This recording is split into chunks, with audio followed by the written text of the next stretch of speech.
April's real estate numbers for Steamboat were some of the highest I've seen since I moved here almost 29 years ago. May comes into the picture and says, hold my beer. Hi, this is John James with the James team at RE/MAX Partners, and I just kept shaking my head as I looked at through the numbers for May 2021. I mean, it's not like I expected the sales to go down, but when you see the numbers in their totality, it's hard to wrap your head around. It's kind of like when they used to say in Washington, D.C., a billion here, a billion there, and pretty soon it begins to add up to real money. So let's take a look at those numbers and see what's going on. The median sold price closed May 2021 at $590,000, which is up 24.2% from the $475,000 in May 2020. And it's true that was a sharp incline from April to October last year, but the last few months have seen an increase month to month, but not nearly as drastic.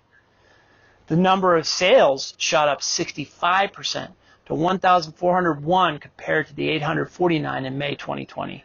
And that number is substantially higher, but remember, the pending listings for April 2020 became the solds for May 2020, and there just weren't nearly as many pendings in April because of lockdown and the lack of in-person showings. The sales volume, however, more than doubled.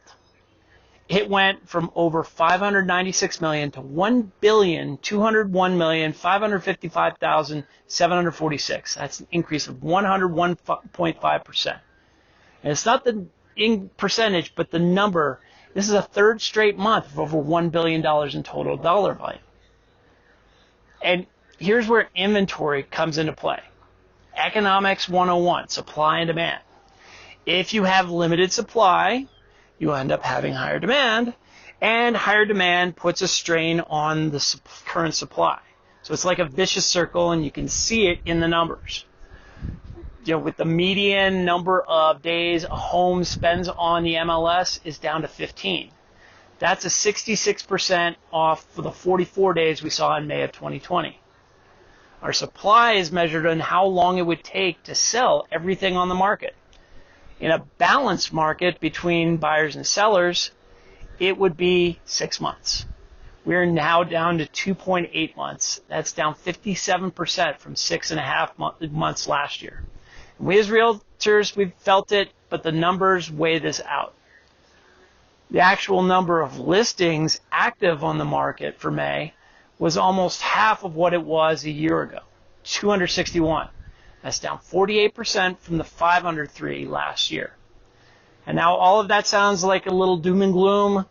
It's kind of like the toilet paper shortage we saw last year, but it's not completely parallel.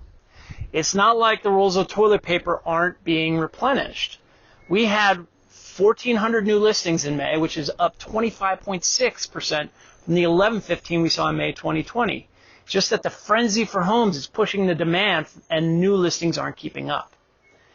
In the value category, we look at sales to list price ratio to determine how much sellers are getting compared to what they listed their homes for. And the increase of 1% to 98.6 shows us how many more homes are going for at or above listing price. And I'm adding a new indicator here in value, median price per square foot. This can give us an idea of how much space you are getting for your money.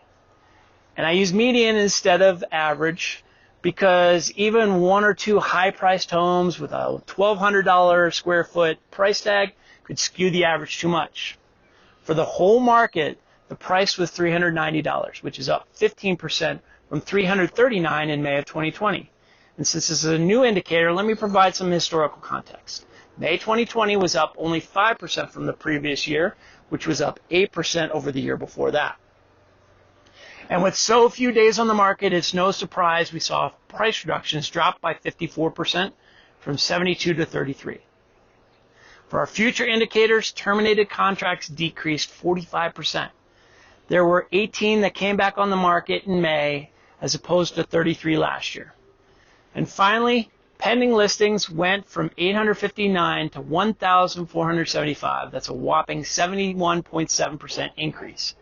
Demand is absolutely steering this, but don't forget the transactions are taking much longer to close because there are only so many inspectors and appraisers to go around. It's especially hard on appraisers because they have to deal with refinances as well as new purchases. Well, that was a lot to swallow.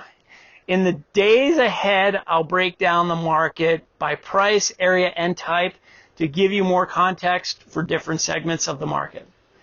In the meantime, keep an eye out for the next episode of The Contract, where I will attempt to answer what is conveyance. Fancy word there. And as always, I'm here to answer your questions. Leave a comment in the video.